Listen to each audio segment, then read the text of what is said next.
Alright, page 128. So it's similar to what we talked about yesterday.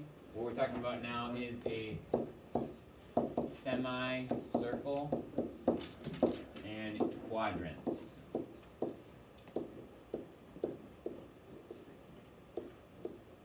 This is supposed to be an A. I'm just having trouble spelling today. I'm a poet. I'm a poet, but I didn't know it. It's like Philip from Hamilton. He's 9. He's a poet. You can write rhymes, but you can't write mine. All right. So semicircle. Think about it. It's just a half circle.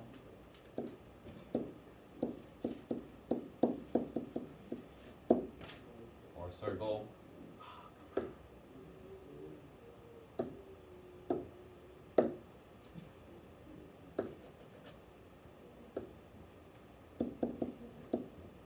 Semicircle is a half circle, and a quadrant is a.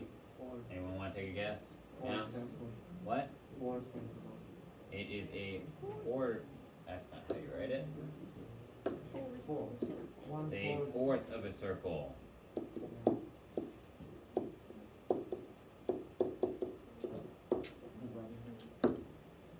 So you're going to be asked to find both the area and, actually you're not being forced to do an area yet, but you are going to be asked to find the perimeter around these. And yes, it is the perimeter, because perimeter means distance around. Circumference would be distance around the whole what? Circle. The whole circle. But this is distance around the part of the circle that you have, but it's also what? This, which is the. Nope. What's the name for all the way across the circle? Diameter. So if you're going to figure out this, you're going to need to do the diameter plus half of what's all the way around the circle? This is half of it. What's all the way around the circle? The circumference, and the circumference is what? What's the formula? 3.14 or 22.7. Pi times Diameter. diameter. So write that down. Formula for the distance around a semicircle. It's diameter plus 1/2 pi times diameter, because this right here would be all the way around and you have half of it, and this is the diameter. So you should have that written down in your notes.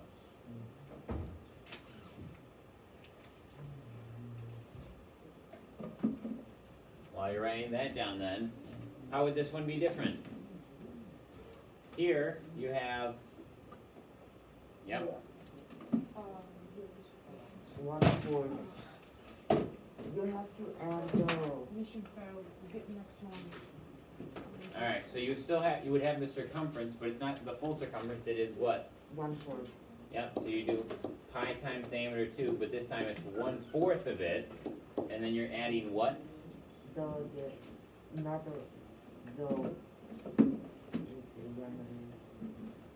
You're adding 2 of these. What are these called? The radius. So you're adding 2 radii. Remember, radii is the plural for radius. 2r, or you could just say what instead of 2r? You could just say diameter. Why? Yeah? Because the radius, if the radius is like, if you conform it to the top half of the circle, it's 1/2 of the circle. Yep. So and diameter is the whole circle. Yep. So if you take this half and the other half, it would really be all the way across there. So if you do diameter plus 1/4 of pi times diameter times 1/2 of pi times diameter. If you have that stuff good to go and you understand that, you should be pretty good to go for the day's assignment. It's not, once you know that, it's not a lot more challenging. Then if you look on page 129, it says a length of wire is bent into a semicircular arc. An arc is not what Noah was in. What? It's not what Noah was in. It's Noah's Ark from the Bible, Genesis, like chapters 6 through 9. So an ark, we're talking about a different kind of ark than that, just to not confuse you. I know you really like the story of Noah, but sorry, not that Noah. So an arc is a part of the, or part of a, we'll say, come on. No? Okay. Part of the circumference.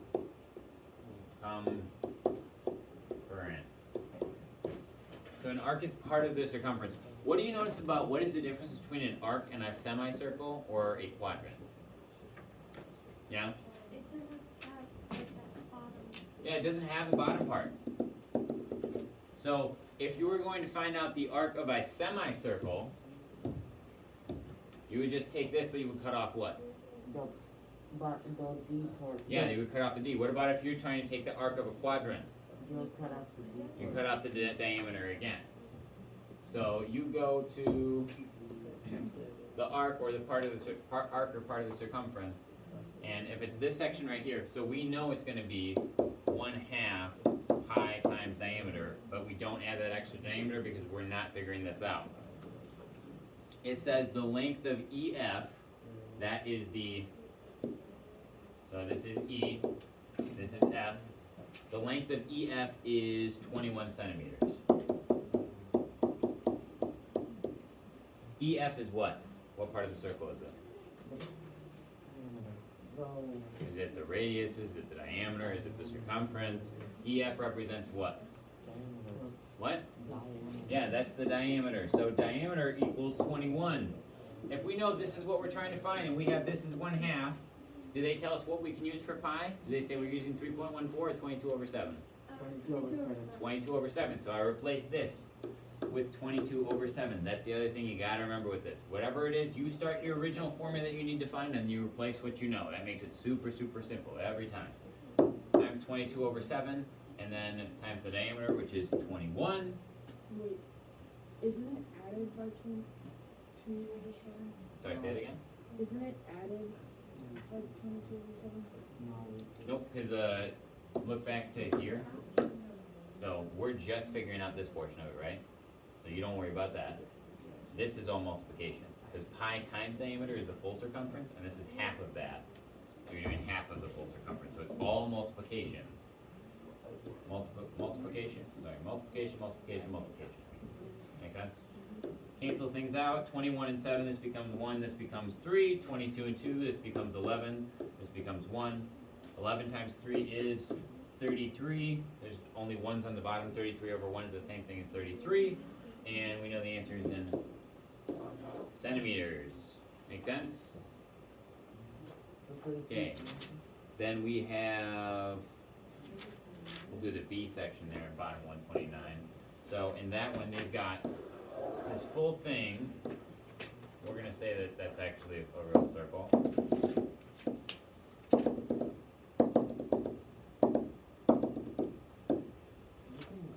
So they've got that right there. The circular ring of a radius is 5 inches. So that is 5 inches. Is cut into 4 equal parts. Find the length of each arc of a quadrant. So find the length of each arc. So yes, this whole thing is a circumference, but they're just asking you to find the arc of each one. So you're just finding that smaller section right there. Then it says use 3.14 as approximation for pi. So we know that the arc of a quadrant is what formula? Yeah? 1/4 times pi times diameter. Yep. We know what 1/4 is. What are we supposed to use for pi? 3.14. And the diameter is? 5. Oh, which one is it? 5 or 10? Which is the diameter? 5. 10 inches. Yes, 10 inches. Good catch by you. You were the only one in the class that caught it. Everyone else said 5 inches to start off with. It is 10 because the diameter, this right here is this distance. That means it is 5 inches. This is regularly going to happen on the assignment. It's regularly going to happen on the test. So you got to make sure that you're catching on. If this says, hey, this is 5 inches or whatever, then you're paying attention that this is the radius, not the diameter. Anything we can cancel out? There's one thing you can 2 goes into both of these. This becomes 2, this becomes 5. 5. Can't really do a whole lot more than that. You do 3.14 times 5. Think about 5 times 3 is 15. 5 times 14 is 20. 5 times 5 is 7. So 5.7 divided by 2, that would be 7.5. And this is 0.35 divided by 2. If you divide that by 2, so you're going to get 7.8. Whoops. 5 should be your distance right there. Let's see if I did all that math right in my head. Yep, 7.85 inches. Alright, and then we have guided practice 6 and 7. Get those ones. When you are done with guided practice 6 and 7, you can start on the assignment.